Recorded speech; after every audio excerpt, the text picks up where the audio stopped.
బాలికను లైంగికంగా వేధించిన జనసేన నాయకుడు. డాక్టర్ బిఆర్ అంబేద్కర్ కోనసీమ జిల్లా పోలవరంలో 6వ తరగతి చదువుతున్న మైనర్ బాలికపై లైంగిక వేధింపులు. తన కూతురి పట్ల అసభ్యకరంగా ప్రవర్తిస్తున్నాడని స్కూల్లో గతంలో పీటీఐగా పనిచేస్తున్న వెంకటకృష్ణపై పోలీసులకు ఫిర్యాదు చేసిన మైనర్ బాలిక తల్లి.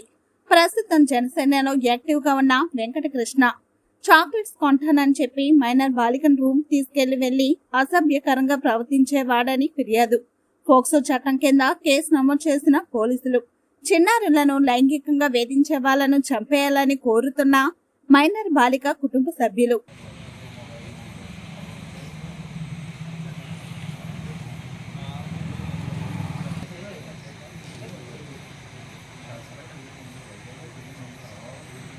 అవుతారండి అని చెప్పి అన్నారు. సరే అయితే మీ వాళ్ళతో అసలు మాట్లాడుకురండి అమ్మా అని చెప్పాను. దీని తప్పుందా? నీ మాట్లాడిన తప్పుందా?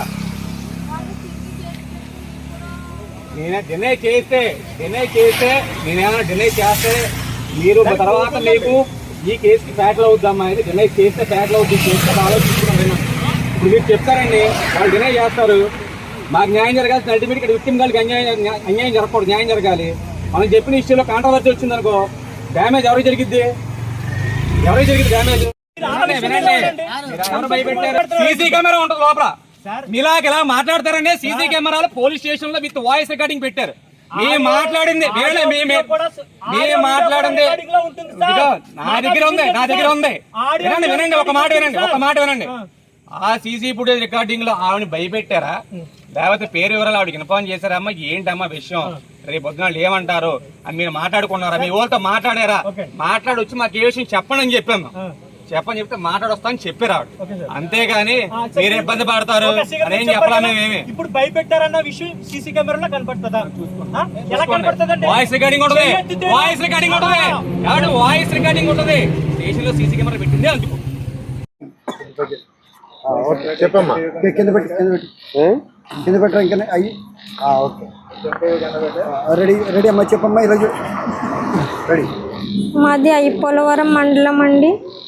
మా పాప 6th క్లాస్ చదువుకుంటుందండి.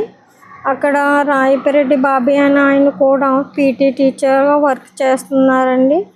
తరచూ దారిలో చాక్లెట్లు, బిస్కెట్లు ఇవన్నీ ఇచ్చేవారంటండి. ఒకసారి నాకు డౌట్ వచ్చి, ఒకసారి ఇంటికి వచ్చేస్తే డౌట్ వచ్చి మా పాపని అడిగితే వివరాలన్నీ ముందు భయపడితే చెప్పలేదండి. ఏంటి, ఎందుకు ఇస్తున్నారు ఇవన్నీ అడిగితే అప్పుడు ఇలా జరిగిందని చెప్పేసి లైంగికంగా నన్ను టార్చర్ పెట్టాడని చెప్పి బాధపడిందండి.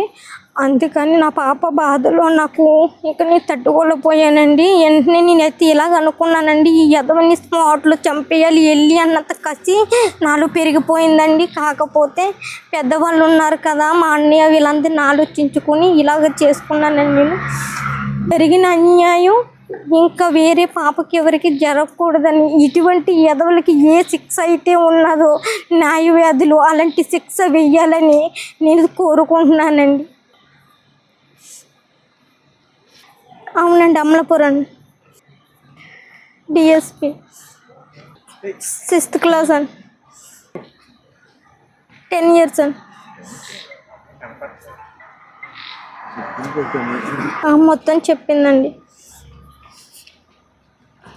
దగ్గరగా ఏమి కాదండి, వరుసకు అన్నయ్య అవుతారండి అంతే.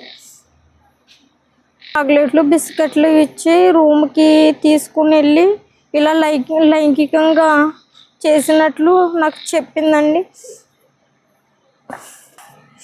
ఏమండి సార్, అవన్నీ మాకు తెలియదు.